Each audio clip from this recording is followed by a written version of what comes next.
Hi කොහොමද යාළුවනේ සුබ උදෑසනක් වේවා හැමෝටම මං අද හදන්න යන්නේ කොහිල මෝජු එකක් මීට කලින් නම් මං කවදාවත් මෙහෙම හදලා නෑ බටු මෝජු නම් හදලා තියෙනවා ඉතින් මේකට පොඩි දේවල් ටිකක් තමයි ඕන කරන්නේ මේක ටිකක් දිග වීඩියෝ එකක් නිසා මං ගොඩක් කෙටි කරලා තමයි මේ දාලා තියෙන්නේ ඉතින් Facebook එකේ ඉන්න මගේ යාළුවන්ට පුළුවන් මේක බලන්න. කොහිල ටික අර කහායේ වතුර එකේ දාලා හොඳට සෝදගෙන මෙහෙම පොඩ්ඩක් වතුර ටික හිඳෙන්න කොලයකට දිග අර ගන්න ඕන. ඉතින් ඕන කරන ඒවා ටික මම මුලින් වීඩියෝ එකේ දාලා තියෙනවා. ඔයාලා බලන්න. කොහිල ඉතින් බැදපුවාම කොච්චර කපලා ගොඩක් කපලා ඉව්වත් බැදපුවාම ඒක පොඩ්ඩ වෙනවා. ඉතින් මේකේ ලොකු වෙනසක් නෑ ඇත්තටම. මේ කොහිල ගන්නෙ බටු වෙනුවටනේ. ඉතින් ඊට අමතරව තව මේකේ පොඩි රස වෙන්න පොඩි දේවල් ටිකක් දාලා තියෙනවා. ඔයාලට බලන්න පුළුවන්. මෙන්න මේ විදිහට බැද ගන්න ඕන. වතුර ටික හිඳුනට පස්සේ කොහිල ටික තමයි මුලින්ම බැදගන්නේ. ඊට පස්සේ බදින්න ටිකක් ඉතින් අර වෙලාව ගියා. මොකද ඒවා කොහිල කියන්නේ සම්පූර්ණ කොහිල එකේ තියෙන වතුරනේ වතුර ගතිය නැති වෙනකම් බදින්න ඕන මේක. ඊට පස්සේ මෙන්න මේ විදිහට තමයි එන්නේ. හොඳට බැදගත්තාම රන්වන් පාටට වඩා චුට්ටක් බැද ගන්න ඕන. කරපිංචත් එහෙමයි. මොනවාද ලුණු පොඩි ලුණුත් එහෙමයි කොච්චිත් එහෙමයි ඒව ගොඩක් වෙලා බෙද ගන්නේ නැහැ ඒව දාලා ඒ පින්නම අනිත් පැත්තට ගන්න ඕනේ ලුණු සුදු ලුණු කෑලි මිරිස් ගම් මිරිස් කහ ටිකක් වෙනම පොල් තෙල් ටිකකට දාගෙන වෙනමම මේක මේ විදිහට හොඳට කලවම් කරගන්න ඕනේ. එතකොට සෝස් ටිකකුත් ඒකට දාගන්න ඕනේ.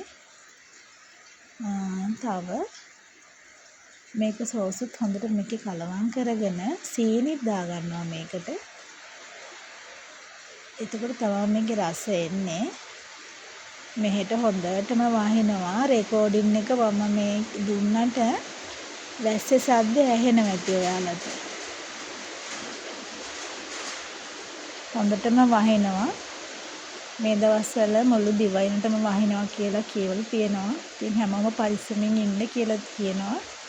ඉතින් ඔන්නෝම සීනිත් දාගෙන මේක හොඳට කලවම් කරගන්නවා.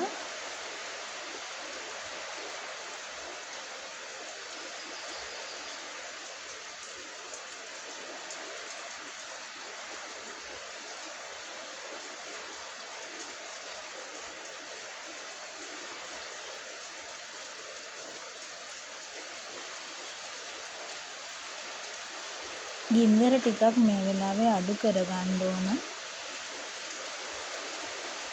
ඊට පස්සේ ඔන්න දාගන්නේ අබ එකයි විනාකිරි එකයි දෙකම එකට හොඳට බ්ලෙන්ඩ් කරලා පොඩ්ඩක් වෙලා වෙනම අරන් තියලා තමයි මේකට මික්ස් කරගන්නේ.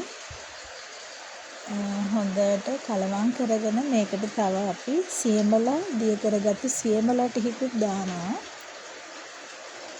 හොඳට මිශ්‍රණය කලවම් කරගෙන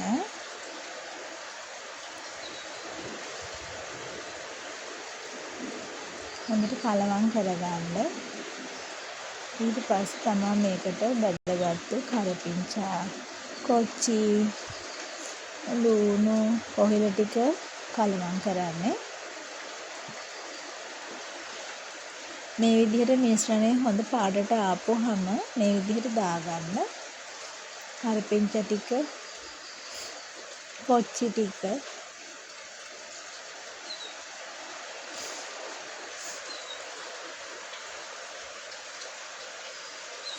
ඊට පස්සේ කොහිල ටික කොහිලත් මේ පොඩ දාගෙන කරන්න. මම නම් මේ ඔක්කොම දාගත්තා. මට එකපාරම මේ කොලෙන් මේක ටික හැලුණා මේ පෑන් එකට. ඉතින් හොඳට මේක මික්ස් කරන්න ඕන. අන්න එහෙම හොඳට මික්ස් කරගත්ත හැම කෑල්ලෙම අර මිශ්‍රණය තැවරෙන විදිහට මික්ස් කරගන්න. නැත්තම් මේකේ රහ නැතුව යනවා. අවශ්‍ය නම් ලුණු බලලා ලුණු ටිකක් දාගන්න පුළුවන්. ඉතින් ඔන්න ඔය විදිහට තමා කොහිල මෝජු එක හැදුවේ මම. ඉතින් මේක ඔයාලත් හදලා බලන්න. රසයි නම් හොඳයි නම් මගේ වීඩියෝ එක ඔයාලට ප්‍රයෝජනවත් නම් මට ලයික් එකක් කමෙන්ට් එකක් වීඩියෝ එකට දාගෙන යන්න.